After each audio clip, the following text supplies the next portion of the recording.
Comme vous le savez, donc, nous sommes là depuis hier après-midi et nous avons effectué depuis ce matin des entretiens.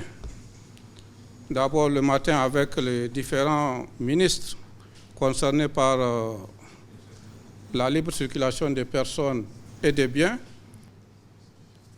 Donc nous avons fait donc le tour d'horizon par rapport à notre mission.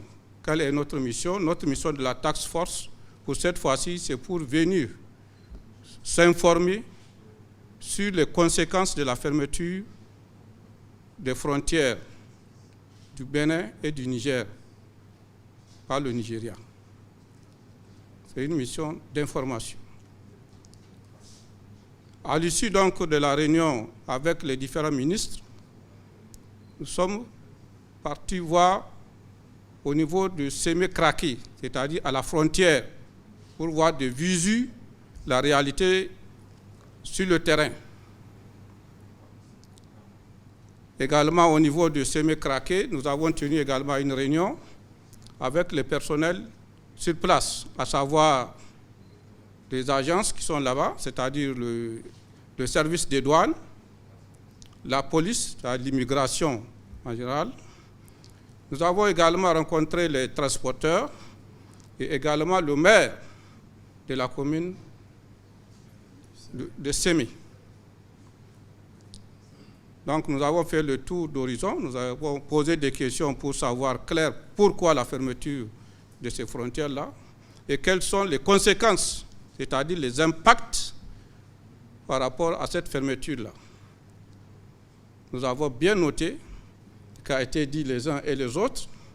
Après, nous sommes sortis pour aller voir sur le terrain les différents parkings et les personnels qui traversent les deux frontières.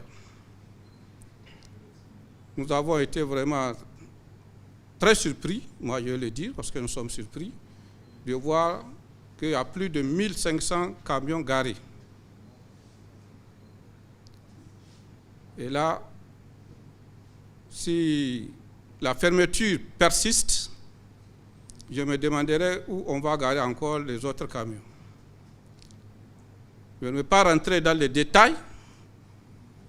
Les conclusions relevées seront transmises ou rapportées à notre hiérarchie, donc acquis des droits, en particulier le président de la commission de la CEDEAO.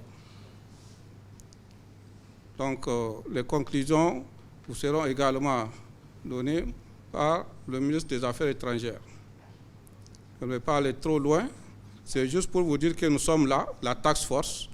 Ça fait plus de 3 ou 4 fois que nous venons ici au Bénin. Et cette fois-ci, nous sommes venus pour s'informer, justement pour voir pourquoi la fermeture de cette frontière.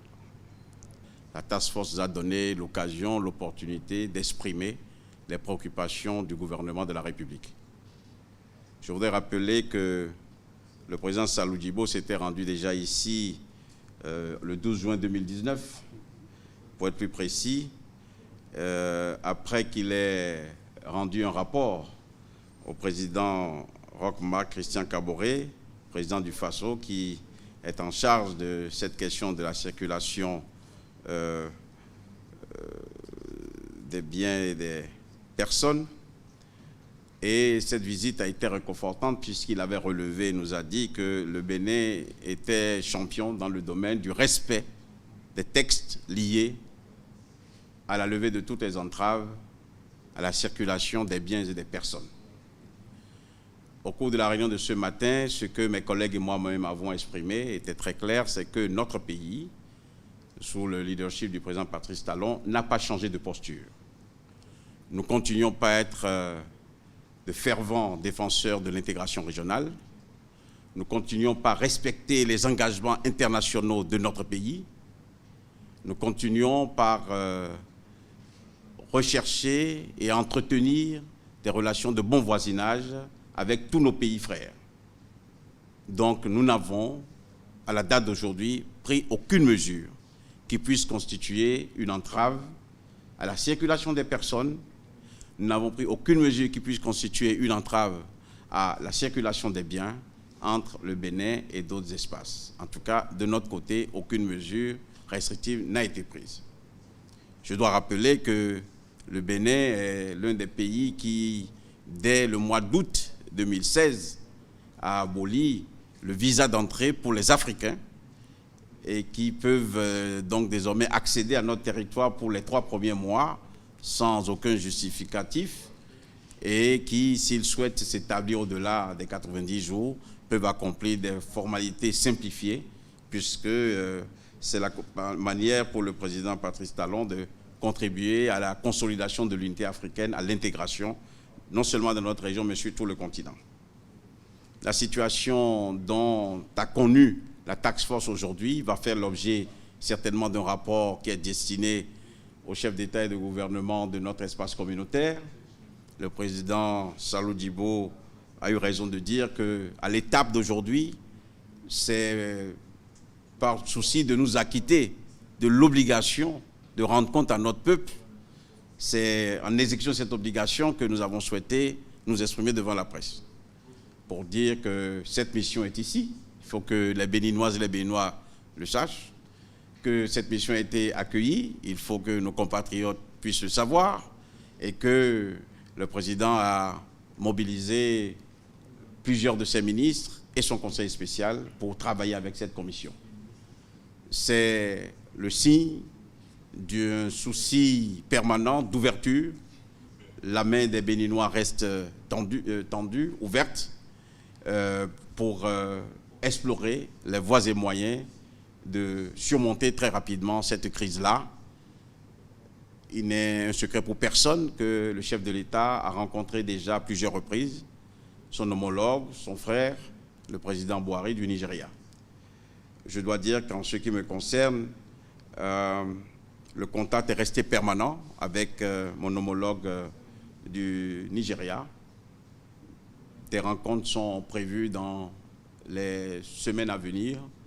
Et donc, je veux réaffirmer ici notre attachement aux idéaux, non seulement de l'Union africaine, mais aussi de la CEDEAO. Je pense très sincèrement que la visite de cette task force est une bonne chose, ce qui lui a permis de se rendre compte de la réalité aux postes frontières de Craquet. Et nous allons poursuivre ces discussions pour que nous puissions très rapidement trouver les voies et moyens de sortir d'une situation qui semble être une impasse. En tout cas, le gouvernement du Bénin reste ouvert, le gouvernement du Bénin reste disposé à explorer les voies et moyens de régler ce problème. Je vous remercie.